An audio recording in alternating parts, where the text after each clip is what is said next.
ठीक है।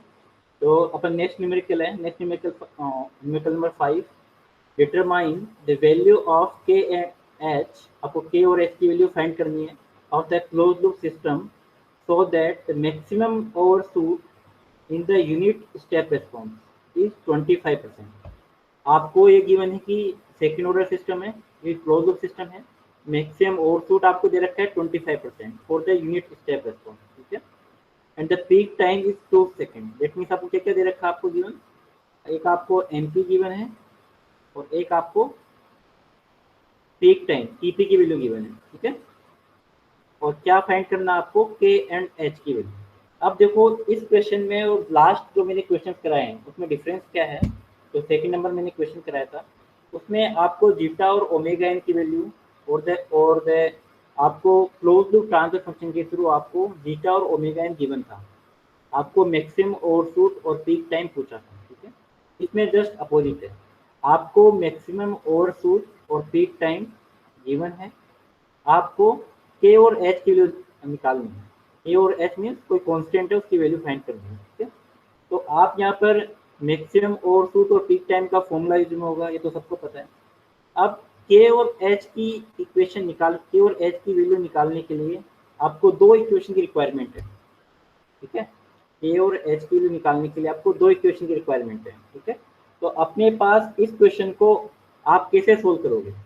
सबसे पहले मैं आपसे पूछ रहा हूँ कि इस क्वेश्चन को, जैसे ये क्वेश्चन आ रहा है और आपको मैक्सिमम ओवरशूट का भी फॉर्मूला पता है, आपको पीक टाइम का भी पता है, आपका तरीका क्या होगा। जब सपोज में आपके पास ये क्वेश्चन आता है और आपको पीक टाइम और मैक्सिमम ओवरशूट का फॉर्मूला आपको पता है, तो इस क्वेश्चन को आप कैसे अप्रोच करोगे, तो बता सकते हैं। तो आपकी अप्रोच मालूम होगी तभी मैं आपको बता सकता हूँ कि किस तरीके से आप सोचते हो, किस तरीके से आप अप्रोच को हैंडल करोगे, क्वेश्चन को हैंडल करोगे। तो बता सकते हैं किस अप्रोच से आप कर सकते हो इस क्वेश्चन को। कोई नहीं। देखो आपके सामने एक ब्लॉक डायग्राम गिवन है, तो सबसे पहले आपको क्या करना होगा, इस ब्लॉक डायग्राम को इक्वेशन को कंपेयर करा देंगे, बिल्कुल सही है, इक्वेशन को कंपेयर कराएंगे बिल्कुल, ठीक है। तो आपको सबसे पहले क्या करना होगा, इस पर्टिकुलर ब्लॉक डायग्राम को आपको इस पर्टिकुलर ब्लॉक डायग्राम का ट्रांसफर फंक्शन फाइंड करना पड़ेगा। क्या फाइंड करना पड़ेगा मुझे, ट्रांसफर फंक्शन, ठीक है। ट्रांसफर फंक्शन ये आपको फाइंड करना पड़ेगा, ठीक है। फिर उसके बाद में आपको क्या करना है, इस पर्टिकुलर फंक्शन का आपको ट्रांसफर फंक्शन फाइंड कर सकते हो। इसमें कुछ प्रॉब्लम आ रही है। ठीक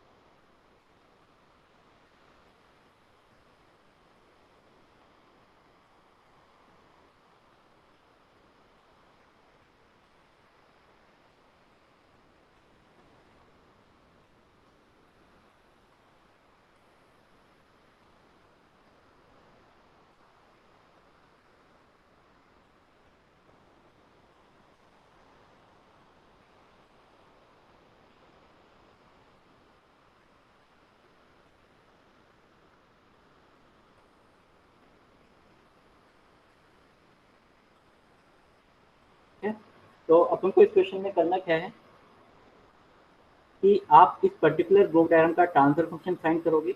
तो ट्रांसफर फंक्शन फाइंड करने के लिए अपने पास दो मेथड हैं, ब्लॉक डायग्राम और सिग्नल फ्लो ग्राफ। ये आपके पास जो ब्लॉक डायग्राम है वो सिंपल ब्लॉक डायग्राम है, तो आप चाहो तो इसको ब्लॉक डायग्राम रिडक्शन टेक्निक के बीच में ले सकते हो, चाहे तो आप सिग्नल फ्लो ग्राफ यूज में ले सकते हो, ठीक है। तो मैं suppose block diagram reduction technique use में ले रहा हूँ क्योंकि सिंपल ब्लॉक डायग्राम है, ठीक है। तो इस ब्लॉक डायग्राम में आप देख रहे हो यहाँ पर के अपॉन जे एस है और एच है। यहाँ पर आपको नेगेटिव फीडबैक पाथ दिख रहा है, ठीक है। तो नेगेटिव फीडबैक पाथ जब भी होगा, then closed loop transfer function is given as g of s divided by 1 plus g of s into h of s, ठीक है। तो इससे आप क्या करोगे, इस पर्टिकुलर ब्लॉक डायग्राम को आप कन्वर्ट कर दोगे नेगेटिव फीड, ठीक है। नेगेटिव फीडबैक से आप ओवरऑल ट्रांसफर फंक्शन फाइंड करोगे। अब ये आपके पास जो ब्लॉक डायग्राम आएगा, ठीक है, ये आपके पास जो ट्रांसफर फंक्शन आएगा वो इसके साथ सीरीज में है, तो इसके साथ सीरीज में होने से ये ट्रांसफर फंक्शन इससे क्या हो जाएगा, मल्टीप्लाई हो जाएगा। ठीक है, तो आपके पास और जो ट्रांसफर फंक्शन आ जाएगा ये वाला। ठीक है, मेरे पास ट्रांसफर फंक्शन आ गया। अब इस ट्रांसफर फंक्शन के साथ मेरे पास एक नेगेटिव फीडबैक हो रहा है। ठीक है, तो नेगेटिव फीडबैक पे आप फॉर्मूला अप्लाई करोगे G of S divide by 1 plus G of S into H of S. ठीक है, by using this block diagram rotation technique you will find overall transfer function or the closed loop transfer function of this given block diagram। ठीक है, इससे आप find कर सकते हो। तो यहाँ पर k अपॉन जी एस और h यहाँ पर क्या है, नेगेटिव फीडबैक में है, तो मैंने फॉर्मूला लगा दिया g अपॉन 1 प्लस जी एच। ठीक है, ये फॉर्मूला लगा दिया। इसके बाद में आपके पास ये 1 बाई एस आपकी सीरीज में है, तो इसको मैंने मल्टीप्लाई कर दिया। ठीक है, आफ्टर सोल्विंग दिस इक्वेशन आपके पास ये ब्लॉक डायग्राम। ठीक है, अब ये वाला जो ब्लॉक डायग्राम है या फिर ये ट्रांसफर फंक्शन है, इसके साथ आपके पास यूनिटी नेगेटिव फीडबैक है। तो again we apply the formula of closed loop transfer function that is G of S divide by 1 plus G of S into H of S. ठीक है, ये मैंने अप्लाई कर दिया। जी ऑफ एस ये आ गया 1 प्लस जी ऑफ एस और H of S आपका यहाँ पे 1 है। तो आपने यहाँ पर इसमें S into G S plus H के यहाँ पर एलसीएम ले लो, तो ये कैंसिल आउट हो जाएगा और ये यहाँ पर मल्टीप्लाई हो जाएगा। तो K divide by S into G of S plus H K plus K, S से मैंने यहाँ पर मल्टीप्लाई कर दिया, that is J into S square plus H K into S plus K. ठीक है, अब यहाँ पर आपको क्या करना है कि जो मेरे पास स्टैंडर्ड सेकेंड ऑर्डर सिस्टम के लिए जो क्लोज लूप ट्रांसफर फंक्शन था, उसके फॉर्मेट में इसको आप क्या करोगे, रिप्रेजेंट करोगे। ठीक है, के फॉर्म में आप क्या करोगे, आप रिप्रेजेंट करोगे। अब इसको रिप्रेजेंट मैं कैसे कर सकता हूँ, स्टैंडर्ड फॉर्म में आप कैसे कर सकते हो इसको, स्टैंडर्ड फॉर्म में आप कैसे करोगे इसको, तो यहाँ तो जे आ गया, कैसे करोगे इसको, स्टैंडर्ड फॉर्म में कैसे करोगे ये बताओ। इसमें यहाँ से जे से आप डिवाइड कर सकते हो, आप क्या कर सकते हो, इसको जे से डिवाइड कर सकते हो। तो मेरे को स्टैंडर्ड फॉर्म में लाना है, तो मैं इसको क्या करूँगा, जे से डिवाइड कर दूँगा। ठीक है, तो मैंने इसको जे से डिवाइड करूँगा, तो एच स्क्वायर प्लस एच के डिवाइड बाई जे और प्लस के डिवाइड बाई जे। ठीक है, ये आ जाएगा। तो मेरे पास ओवरऑल ट्रांसफर फंक्शन ये आ गया। ठीक है, अब इस ट्रांसफर फंक्शन को मेरे को स्टैंडर्ड फॉर्म से कंपेयर करना है। तो स्टैंडर्ड फॉर्म से कंपेयर जब मैं करूँगा, दैट मीन्स यहाँ पर मेरे पास जो ओमेगा एन स्क्वायर होगा तो 2 जीटा ओमेगा एन होगा। ठीक है, इसको मैं कंपेयर करके क्या कर सकता हूँ, जीटा और ओमेगा एन फाइंड कर सकता हूँ। बट यहाँ पर मेरे पास कांस्टेंट है के और एच, जिसकी वैल्यू मुझे नहीं पता है, इसमें क्वेश्चन में जस्ट अपोजिट है। तो आपको सपोज आपको क्या करना है, यहाँ पर दो इक्वेशन आपको मिल जाएगी, एक ओमेगा एन स्क्वायर को कंपेयर करोगे आप, और एक आप किसको कंपेयर करोगे, 2 जीटा ओमेगा एन को। तो ओमेगा एन स्क्वायर को जैसे ही आपने कंपेयर करा, तो आपके सामने omega n square equal to क्या आ गया, omega n equal to root K. एक इक्वेशन आपकी यहाँ पे आ गई। ठीक है, एक आप 2 जीटा ओमेगा एन को कंपेयर करोगे, तो 2 zeta omega n equal to K H, ये क्वेश्चन यहाँ पे है। अब क्वेश्चन में आपको पूछा क्या है, फाइंड द वैल्यू ऑफ के एंड एच। अगर मुझे जीटा और ओमेगा एन की वैल्यू मुझे पता होती है, तो मैं डायरेक्टली यहाँ से 2 इक्वेशन 2 अननोन, तो आप के और एच की वैल्यू फाइंड कर सकते हैं। बट यहाँ पर अपन को omega n and zeta n आपको गिवन नहीं है। ठीक है, तो उसके लिए आप क्या क्या करना पड़ेगा, जीटा और ओमेगा एन को फाइंड करना पड़ेगा। तो उसके लिए क्या करना, आपको जो कंडीशन आपको गिवन है क्वेश्चन के अंदर, अब क्वेश्चन में कंडीशन क्या गिवन है, दो कंडीशन गिवन है, ये दो नॉन है, इसका मतलब दो कंडीशन आपको गिवन होगी। तो फर्स्ट कंडीशन आपके पास है मैक्सिमम ओवरशूट इज द 25%। तो bye using this formula of maximum overshoot you can find one equation. ठीक है, and peak time is 2 second. तो यहाँ से भी आप क्या कर सकते हो, एक इक्वेशन फाइंड कर सकते हो। ठीक है, तो दोनों से आपके पास किसकी वैल्यू आ सकती है, जीटा एंड ओमेगा एन की। और वो जीटा और ओमेगा एन यहाँ पर आप पुट करोगे इन दोनों इक्वेशन में, तो आपके पास के और एच आ जाएगा। ठीक है, तो अपने पास जो अप्रोच क्या रही है, अप्रोच ये है कि आपके पास दो कांस्टेंट निकालने हैं। तो दो कांस्टेंट से आपको दो इक्वेशन चाहिए, दो इक्वेशन मेरे को मिल गई। बट जीटा और ओमेगा मेरे को फाइंड करना है, क्योंकि यहाँ पर गिवन नहीं है। गिवन नहीं है तो यहाँ पर दो कंडीशन दे रखी है। By using this two condition you can find zeta and omega, right. तो अब मैं क्या करूँगा, यहाँ पर दोनों कंडीशन मैं यहाँ पर अप्लाई करूँगा, ठीक है। तो सपोज मैं दोनों कंडीशन यहाँ पे अप्लाई कर रहा हूँ, ठीक है। Hello hello sir. हाँ हाँ सर आपने कहा ये जे से डिवाइड करेंगे दूसरी जगह, यहाँ डिनोमिनेटर में जे आएगा ना, तो हाँ हाँ हाँ हाँ। तो सर यहाँ लेकिन क्यों जे नहीं आ रहा? जे इसलिए नहीं आ रहा क्योंकि जे जैसे ये वन वैल्यू इसमें अपन जे की वैल्यू वन गिवन है क्वेश्चन के अंदर। अच्छा, आप पुट कर दिया ना। हाँ, जे की वैल्यू ये मैंने बताई नहीं आपको। ये जे की वैल्यू मैंने one put value one put कर दी, वन दे रखी है आपको। मैं जैसे ही यहाँ पे जे वन पुट करूँगा ना, तो जे से डिवाइड करूँगा।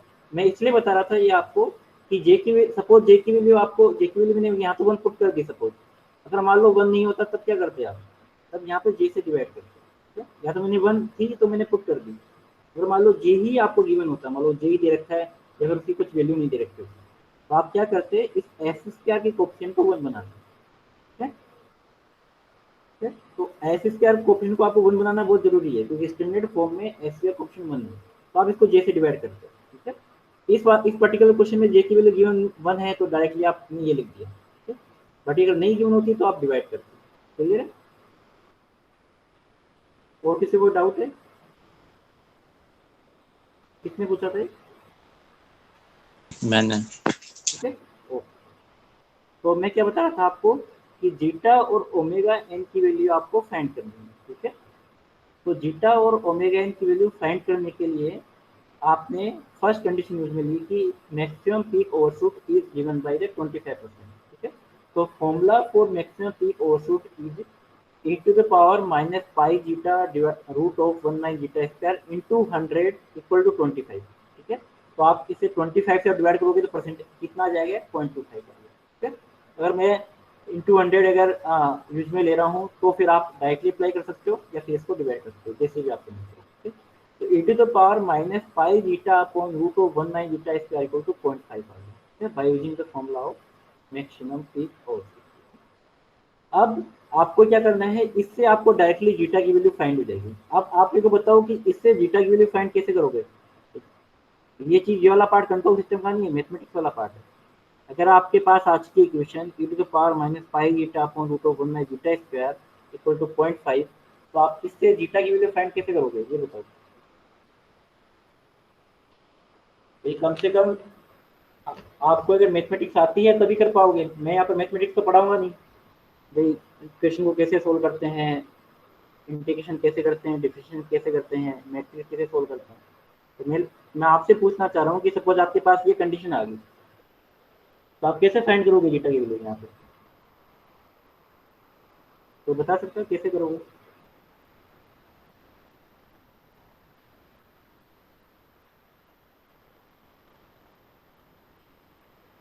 एनीवन, कोई एक तो बता सकता है, एक भी कम से कम।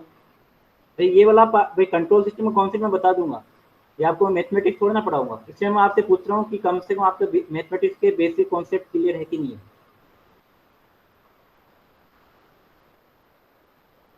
क्योंकि ये वाला पार्ट कंट्रोल सिस्टम में क्या कि ये तो यहाँ पर कंडीशन आ रही है, हो सकता है लोग से, जय त्राटी कह रहे हैं लोग, ठीक है। तो ई टू द पावर में है, तो अपन ने यहाँ पे suppose e to the power को मैं राइट हैंड साइड में जाऊंगा तो बहुत एल एन आ जाएगा, ठीक है। लोग नहीं आएगा, एल एन आएगा, ठीक है, क्योंकि ई टू द पावर में है, लोग लोग की बेस आएगी बिल्कुल। तो एल एन यहाँ पर माइनस पाई जीटा में रूट वन जीटा स्क्वायर को मैं अगर ई टू पावर में लिख रहा हूँ तो यहाँ पर क्या आ जाएगा? L n of 0.25 divide by minus pi, ठीक है। तो एल एन इस तरह से आ जाएगा, zeta divide by one minus, कि यहाँ पर मैं क्या है कि एक्चुअली ये जो एक्स सिंगल सॉफ्टवेयर है इसके अंदर मेरे लैपटॉप में क्या है कि सपोर्ट नहीं कर रहा है, बस इतना चल रहा है, टेक्स्ट को सपोर्ट नहीं कर रहा है, इसलिए मैं यहाँ पर इसको माउस से लिख रहा हूँ, ठीक है। तो यहाँ पर आ जाएगा l n 0.25 divide minus five. अब क्या करोगे जयेश बताओ? ये मैंने यहाँ पे कर दिया, इसकी वैल्यू आ गई सपोज, इसकी वैल्यू आप कैलकुलेट करोगे तो मैं कैलकुलेटर से कैलकुलेट करता हूँ तो बताता हूँ कितनी आ रही है। एल एन 0.25 डिवाइड बाई 5, तो आप भी कैलकुलेटर रखना है ना पास में। ये वैल्यू आ रही है सपोज 0.441, मैंने कैलकुलेटर से कैलकुलेट करी है, 0.441 आ रही है, ठीक है। अब बताओ आप क्या करोगे? ये वैल्यू आ गई, अब कैसे करोगे बीटा की वैल्यू? अब कैसे फाइंड करोगे? ये रूट भी आ रहा है यहाँ पे रूट भी,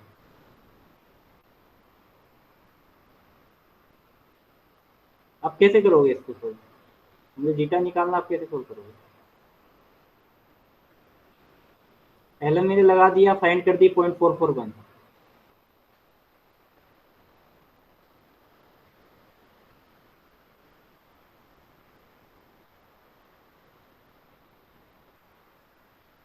रूट हटा देंगे बिल्कुल। अभी अब आपको क्या करना है, सिंपल सा।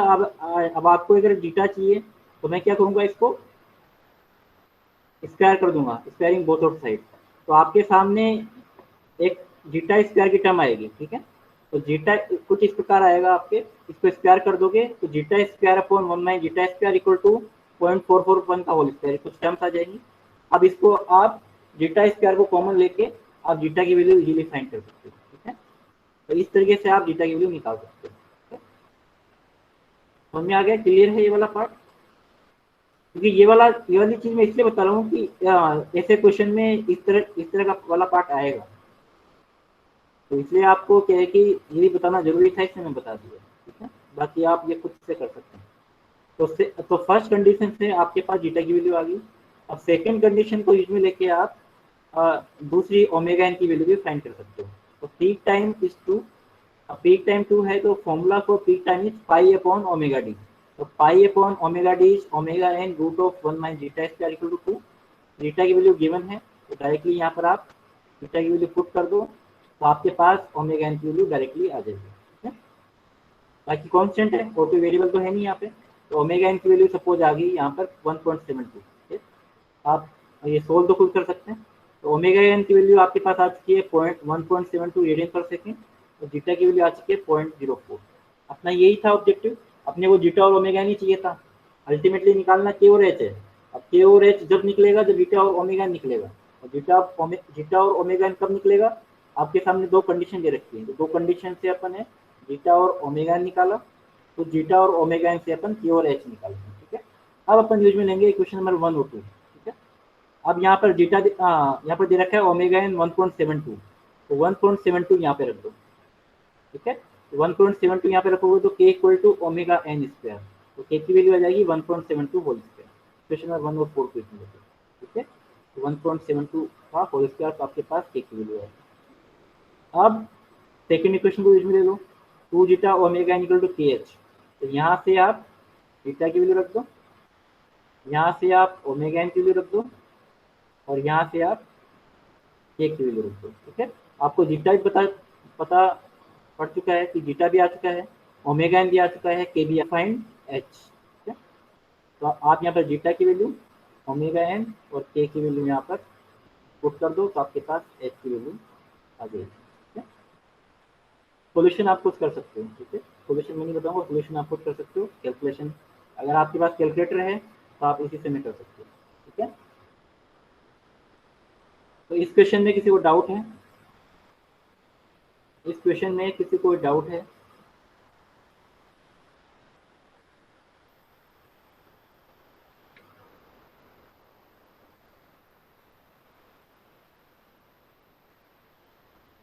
क्लियर है?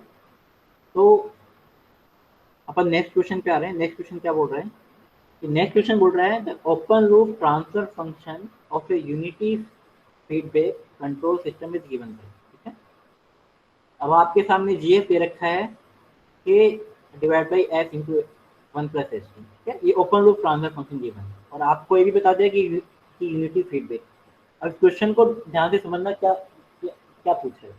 फिर पूछ रहा है बाई, ये मैंने यहाँ पे मिस्टेक कर दी, ये पर बाई न्यू, ये है बाई वॉट फैक्टर, ये वोट है या करेक्शन कर, ये vote by what factor the amplification gain के। एम्पलीफिकेशन गेन यहाँ पर के को एम्पलीफिकेशन गेन बोल रहे हैं, ठीक है। कोई बात नहीं, यहाँ पर गेन आप मान लो, ये के की बात कर रहे हैं। By what factor the K should be multiplied, means आप के को किससे मल्टीप्लाई करोगे, so that damping ratio is increase from 0.3 to 0.9। इस क्वेश्चन को ध्यान से समझना कि अपन के को किस पर्टिकुलर कांस्टेंट से मल्टीप्लाई करें ताकि अपना जो डैम्पिंग रेशियो है वो पहले 0.3 था, अब बाद में 0.3 से बढ़कर 0.9 हो जाएगा, ठीक है। मतलब क्वेश्चन के अंदर क्या गिवन है, यहाँ पर दो केस हैं।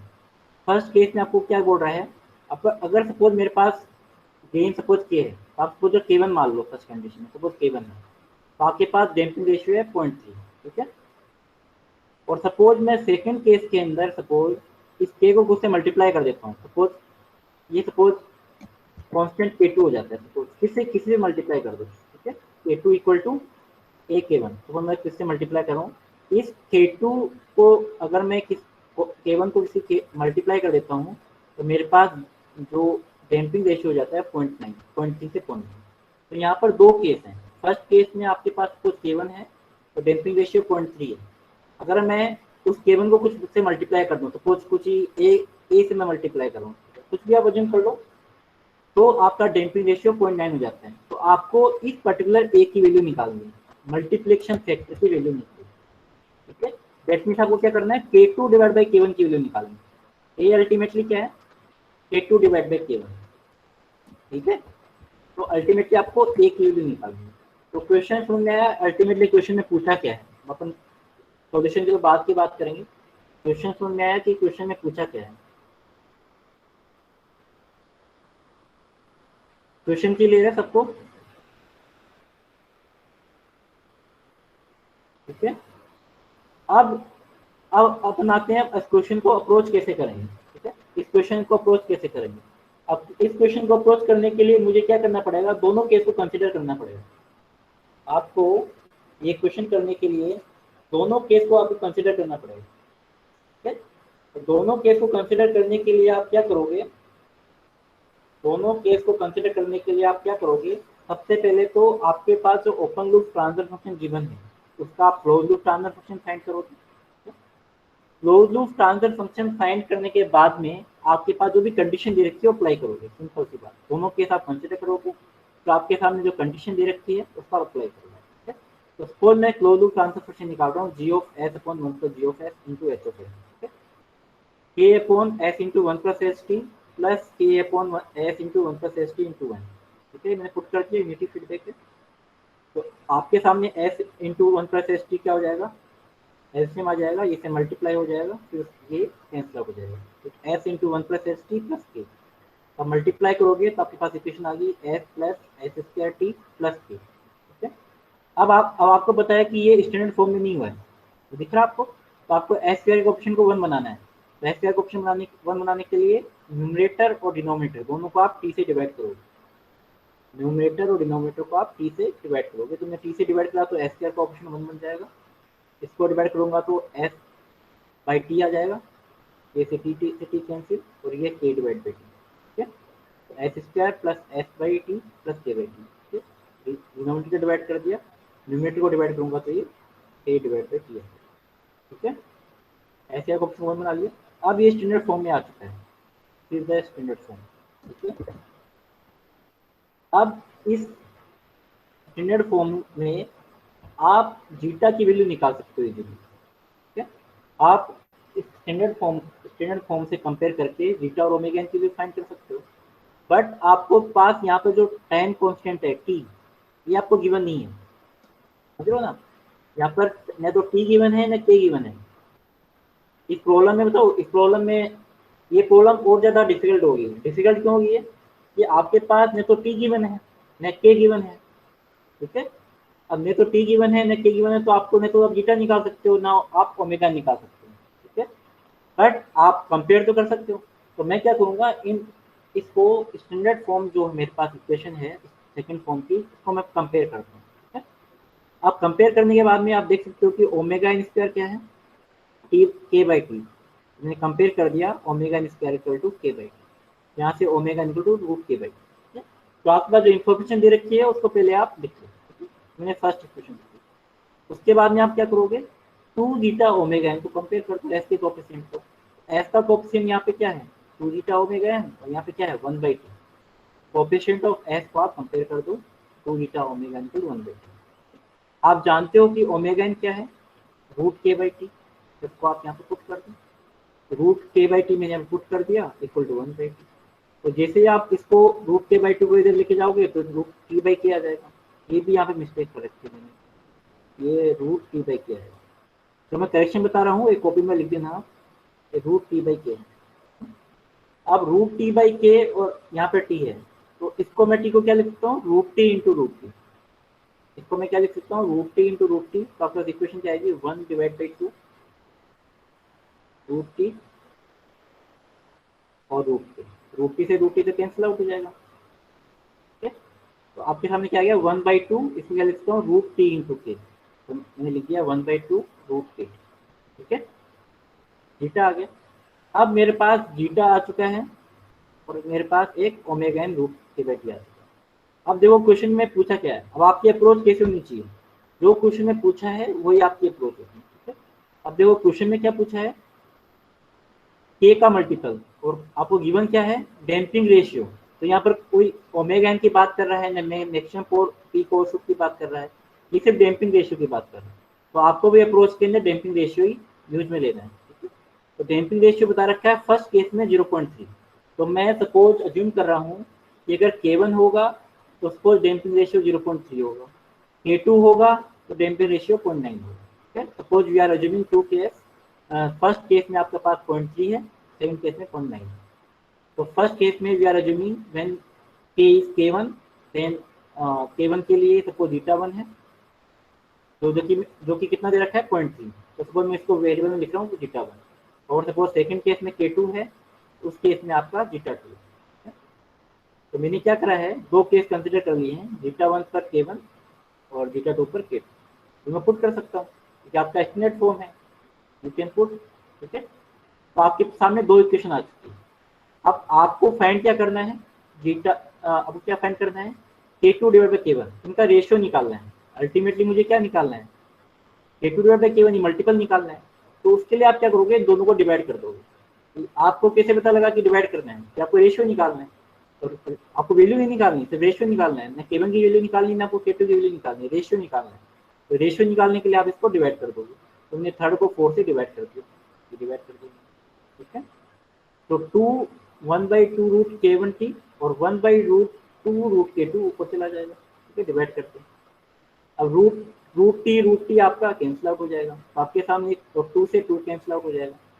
तो यहाँ पर कितना आ चुका है, root K2 divide by K1। ठीक है, अब इसको आप स्क्वायर कर दोगे तो K2 डिवाइड बाई K1 क्या आ गया, जीटा 1 अपॉन जीटा 2 का होल स्क्वायर।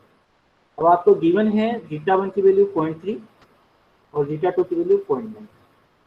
तो आप इसको में पुट कर दो 0.3 और 0.9, और यहाँ से आप इसको कैंसिल आउट करोगे, पॉइंट से पॉइंट हट गया, 3/9 मतलब 1/3। 1/3 मीन्स क्या करोगे तो 1.9। तो यहाँ पर क्या आ गया, 1.9।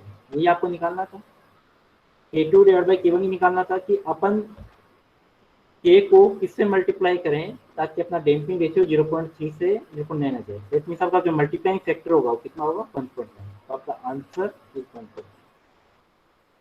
ठीक है, तो ये क्वेश्चन बाकी क्वेश्चन से डिफरेंट था कि इसमें आपको जो डेटा दे रखा है बहुत कम दे रखा है। तो आपको इसमें किसी को डाउट है तो बताओ, तो मैं आपको आगे बताऊँ।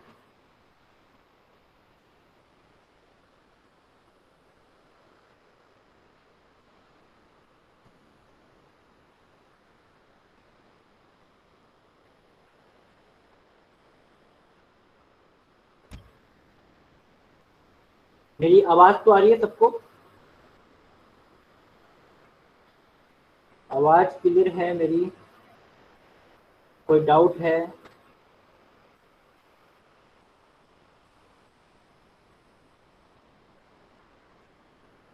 कोई डाउट है इसमें?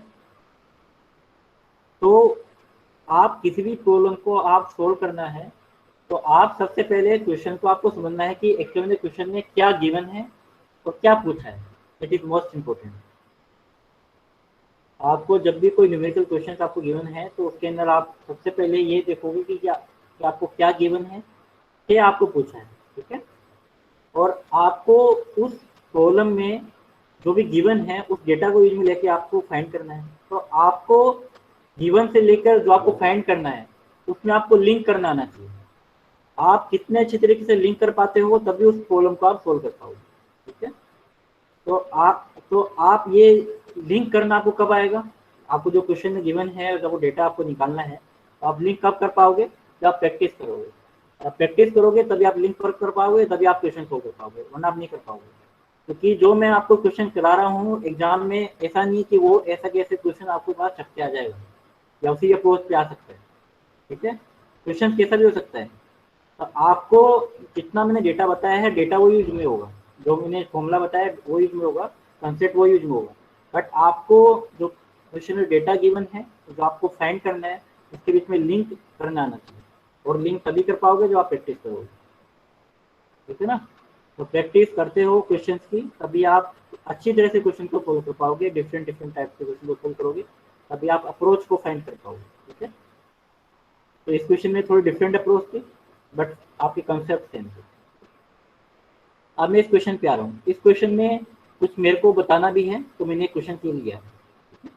For a given RLC circuit, आपको एक आरएलसी सर्किट गिवन है, determine the undamped natural frequency. Undamped natural frequency का मतलब ही नेचुरल फ्रीक्वेंसी है, दैट इज ओमेगा एन। ठीक है, that is omega n and damping ratio of the circuit. आपको क्या निकालना है, जीटा और ओमेगा एन फाइंड करना है। Assuming initial condition are zero, तो ये आपको बोल दिया कि इनिशियल कंडीशन जीरो है। जब ट्रांसफर फंक्शन निकालते हो तो आपको एक गिवन नहीं है, तभी आपको मान के चलना है कि इनिशियल कंडीशन जीरो है। ठीक है, और आपको आर रेजिस्टेंस, इंडक्टेंस और कैपेसिटेंस की वैल्यू गिवन है। अब आप बताओ कि इस क्वेश्चन के अंदर आपको न तो कोई ट्रांसफर फंक्शन दिया है, न कोई ब्लॉक डायग्राम दिया है, आपको इलेक्ट्रिकल सर्किट दे दिया और आपको पूछ रहा है जीटा और ओमेगा निकालो, अब कैसे फाइंड करोगे। तो मैंने तो आपको कभी नहीं बताया कि आरएलसी सर्किट का आप कैसे फाइंड करोगे। ये स्टैंडर्ड इसका फॉर्मूले होते हैं, बट आपको सपोज पता है, मान लो कि फॉर्मूला नहीं पता है, तो कैसे फाइंड करोगे। ये क्वेश्चन आ गया आपके सामने। मैंने आपको आरएलसी सर्किट पढ़ाए, मैंने आपको आरएलसी सर्किट का जीटा और ओमेगा कैसे फाइंड करना है बताया नहीं, तो आप कैसे फाइंड करोगे इसको, तो बता सकते हैं। देखो अल्टीमेटली जो है आपको जीटा और ओमेगा निकालना है। जीटा और ओमेगा तब निकलेगा जब आपके साथ सामने second order transfer function given होगा। ठीक है, अब आपको लिंक करना बता रहा हूँ आपको। तो सेकंड ट्रांसफर फंक्शन, जो ट्रांसफर फंक्शन है कब निकलेगा, जब आपके सामने कोई ब्लॉक डायग्राम होगा या कोई एस डोमेन में कोई सर्किट होगा। आपके सामने कोई न तो ब्लॉक डायग्राम है, न कोई एस डोमेन का कोई ट्रांसफर फंक्शन गिवन है। तो सबसे पहले क्या करना है कि आपको सबसे पहले इस सर्किट को एस डोमेन में कन्वर्ट करना पड़ेगा। और एस डोमेन में आपको कन्वर्ट करना, मैं आपको पहले से सर्किट में और कंट्रोल सिस्टम दोनों में बता चुका हूँ। ठीक है, इसमें एस डोमेन को कन्वर्ट करने के लिए आप क्या करते हो, आर को आर में कन्वर्ट करते हो, एल को S into L into S में करते हो, इसको 1/cs में करते हो। ठीक है, और इसका आप ट्रांसफर फंक्शन कैसे फाइंड करते हो, इसमें आप करंट फ्लो करा देते हो। ठीक है, करंट फ्लो कराने के बाद में यहाँ पर करंट फ्लो कर दिया मैंने, आई ऑफ एस, केवीएल अप्लाई करोगे, आपके सामने ट्रांसफर फंक्शन आ जाएगी, ई डिवाइड बाई आई। ठीक है, आ जाएगा। अब ट्रांसफर फंक्शन से आप फाइंड कर सकते हो, ट्रांसफर फंक्शन आएगा सेकंड ऑर्डर कंट्रोल सिस्टम। ठीक है, सेकंड ऑर्डर कंट्रोल सिस्टम का जो ट्रांसफर फंक्शन आएगा x square plus 2 zeta omega n into x plus omega n square. ठीक है, इस फॉर्मेट में आएगा। इस फॉर्मेट का आप कंपेयर करोगे तो आपको 2 जीटा ओमेगा एन और ओमेगा एन स्क्वायर को कंपेयर करके आप क्या कर सकते हो, आर एल सी की वैल्यू फाइंड कर सकते हो। ठीक है, ये तो आपके अप्रोच होगी जब आपको नहीं पता है। ठीक है, आपको नहीं पता है जब आप फाइंड कर सकते हो। आप इस अप्रोच को यूज में लोगे तो आपके सामने दो फॉर्मूले आएंगे, जीटा और ओमेगा एन। जीटा यहाँ से आएगा और omega n, 2 zeta omega n को कंपेयर करोगे और ओमेगा एन स्क्वायर को कंपेयर करोगे। ठीक है, अब आपको ये जीटा और ओमेगा एन की जो फॉर्मूला है, जो मैंने यहाँ पे लिख रखा है, वो आपको याद करना है। ठीक है, आपको याद नहीं है तो आपको पूरा जो मैंने प्रोसीजर बताया वो प्रोसीजर फॉलो करना पड़ेगा। ठीक है, ट्रांसफर फंक्शन आरएलसी सर्किट मैं बता चुका हूँ ऑलरेडी, सर्किट में भी और यहाँ पर भी, तो आप इजीली फाइंड कर सकते हो। ठीक है, आप नहीं फाइंड कर सकते तब मैं आपसे डिस्कस कर सकता हूँ। ठीक है, ये ऑलरेडी मैं बता चुका हूँ आपको। अगर आपको ट्रांसफर फंक्शन आपको इतना लंबा अप्रोच नहीं करना है तो आपको डायरेक्टली फॉर्मूला याद करना है, जीटा और ओमेगा, जैसे भी आप करना चाहो। या तो आप आरएलसी सर्किट के लिए फॉर्मूला याद कर लो, जीटा और ओमेगा। अगर आपको फॉर्मूला याद नहीं है तो आपको बेसिक कॉन्सेप्ट पे जाओ, यहाँ पे केवीएल एस डोमेन में सर्किट करो, केवीएल लगाओ, फाइंड करो, एंड डेट मीन्स उसको सेकंड ऑर्डर सिस्टम है तो आप कंपेयर करो, देन फाइंड जीटा और ओमेगा। ठीक है, और आपको ये नहीं पता है, ये आपको नहीं करना है तो डायरेक्टली फॉर्मूला याद कर सकते हैं। जीटा का जो फॉर्मूला है that is r/2 root C by A. ठीक है, तो यहाँ से आप आर एल सी की वैल्यू पुट करो, आर की वैल्यू दे रखी है आपको 1000, सी की वैल्यू दे रखी है 0.01 माइक्रो फेरेड में, that means 10⁻⁻⁶, divide by L, L आपको दे रखा है 10 मिली फेरेड, 10 इंटू 10⁻³ आप सोल्व करोगे तो आपके पास जीटा की वैल्यू हो जाएगी 0.5।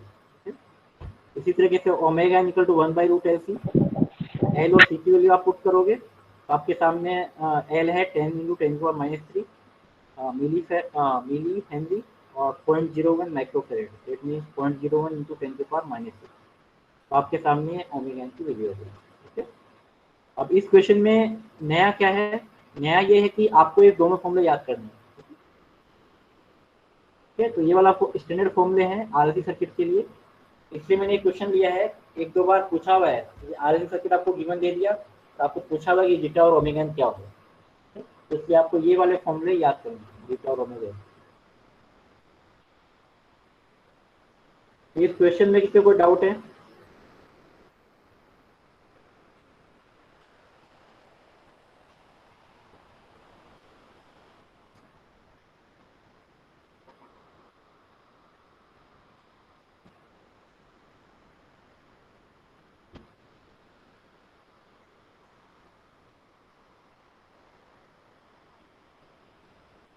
कोई डाउट नहीं है? और अपन आते हैं नेक्स्ट क्वेश्चन की तरफ। नेक्स्ट क्वेश्चन नहीं है, देखते हैं ये क्वेश्चन। तो यहाँ पर अपने सेकंड ऑर्डर कंट्रोल सिस्टम के जो क्वेश्चन हैं हमने अभी पढ़ाया है, उससे रिलेटेड सारे क्वेश्चन 7 क्वेश्चन मैंने कराए हैं। अब आपको 7 क्वेश्चन की जगह कम से कम 20 से 25 क्वेश्चन करोगे V0 S upon VI of S। क्या पूछना चाह रहे हो Gajendra? V0 S upon VI of S transfer function voltage का नहीं, V0 जो आउटपुट वोल्टेज है ये कहीं भी डिफाइन नहीं करा है इसमें। तो V0 है आउटपुट है, आउटपुट मेरे पास 3 सर्किट है, आप आउटपुट कैसे डिफाइन करोगे? आउटपुट भाई इनपुट तो मैंने दे दिया 6 वोल्ट, आउटपुट तो आप पहले से फिक्स करोगे ना, भाई मेरे को आर के क्रॉस निकालना है, एल के क्रॉस निकालना है, सी के क्रॉस निकालना है, अपन कंसीडर कर लेंगे ना कि अपन सी के क्रॉस निकाल रहे हैं, तो उससे वो इक्वेशन बन जाएगी अपनी। हाँ ऐसा कर सकते हो आप, सी के क्रॉस आप निकालोगे तो कंपेयर कर लेंगे। हाँ बिल्कुल कंपेयर कर लेंगे, बिल्कुल। ठीक है, तो आप मैंने आपको यहाँ से 7 क्वेश्चन बताए इससे रिलेटेड, तो आपको कम से कम 20 से 25 क्वेश्चन और करोगे तभी आपको सेकंड ऑर्डर कंट्रोल सिस्टम के क्वेश्चन को आप अप्रोच कर सकते हो। ये मैं इसलिए बता रहा हूँ कि क्वेश्चंस है वो मैंने जो क्वेश्चन बताए हैं एग्जाम में ऐसा नहीं हुआ कि ऐसा कैसा क्वेश्चन आ जाएगा, बट जो मैंने फॉर्मूले बताए हैं, जो मैंने अप्रोच बताई है, जो मैंने फॉर्मूला बताया है और जो मैंने कॉन्सेप्ट बताया है, ठीक है, उन कॉन्सेप्ट का यूज में लेके ही आप उस क्वेश्चन जो भी क्वेश्चन आएगा तो किसी भी क्वेश्चन को सोल्व कर सकते हो। इजी से लेकर डिफिकल्ट से डिफिकल्ट जैसा भी क्वेश्चन आ जाएगा इसी तरीके से आप सोल्व कर सकते हैं। बट क्वेश्चंस में जो क्वेश्चंस का जो तरीका है, जो अप्रोच है वो डिफरेंट हो सकती है। जो लिंक करने का तरीका है वो डिफरेंट हो सकता है। ठीक है, तो ये आपको तभी आएगा जब आप प्रैक्टिस करोगे, जब क्वेश्चन को सोल्व करोगे। तो मैं आपको दोबारा इसलिए रिपीट कर रहा हूँ क्योंकि एक्चुअल में क्या होता है कि क्वेश्चन आ जाता है, आप बोलोगे सर हमारे को जैसा क्वेश्चन बताएंगे, ठीक है ना। तो क्वेश्चन का जो मैंने थ्योरी जो आपको पढ़ाई है, जो मैंने कॉन्सेप्ट आपको बताया है वो यूज में होगा, बट अप्रोच डिफरेंट हो सकती है। ठीक है, अब देखो ये वाला जो क्वेश्चन था इसमें आपके सामने ये वाला इक्वेशन यूज में हो रही है, ठीक है, बट क्वेश्चन देखो पूरा ही अलग है। ये वाला क्वेश्चन है, इसमें भी आपको सामने देखो ये वाली इक्वेशन यूज में हो रही है, ठीक है, इसे आप कंपेयर कर रहे हो, बट अप्रोच पूरी अलग ही है। इस वाले क्वेश्चन में आपके सामने बेसिक कॉन्सेप्ट अप्लाई हो रहा है जो मैंने बताया आपको, तो इसमें अलग ही तरह का कॉन्सेप्ट अलग ही तरह से यूज में हो रहा है। इसमें देखो मैंने आपको जो फॉर्मूला बताया है वो यूज में हो रहा है, बट अप्रोच डिफरेंट है। ठीक है, ये देखो मैंने ये क्वेश्चन यूज में हो रही है, वो सेम इक्वेशन यूज में हो रही है, बट यहाँ आपके पास अप्रोच डिफरेंट है। इस वाले क्वेश्चन में आपके पास जो फॉर्मूला यूज में हो रहा है, ठीक है, जितने मैंने आपको बताया, तो हर क्वेश्चन का जो तरीका है वो डिफरेंट है। ठीक है ना, तो आप जितनी ज़्यादा प्रैक्टिस करोगे उतना ज़्यादा आप इजीली क्वेश्चन को सोल्व कर सकते हो। यही मेरा आपसे कहना है कि प्रैक्टिस करोगे तभी आप इजीली एग्जाम में सोल्व कर सकते हो। ठीक है, क्योंकि आपके पास एग्जाम में लिमिटेड टाइम होता है, तो लिमिटेड टाइम में सोल्व करना होता है। कोई डाउट हो तो आप गूगल क्लासरूम पे, गूगल मीट उस पर आप लिख देना, मैं आपको वहाँ पे आंसर कर दूँगा। और किसी को कोई प्रॉब्लम है?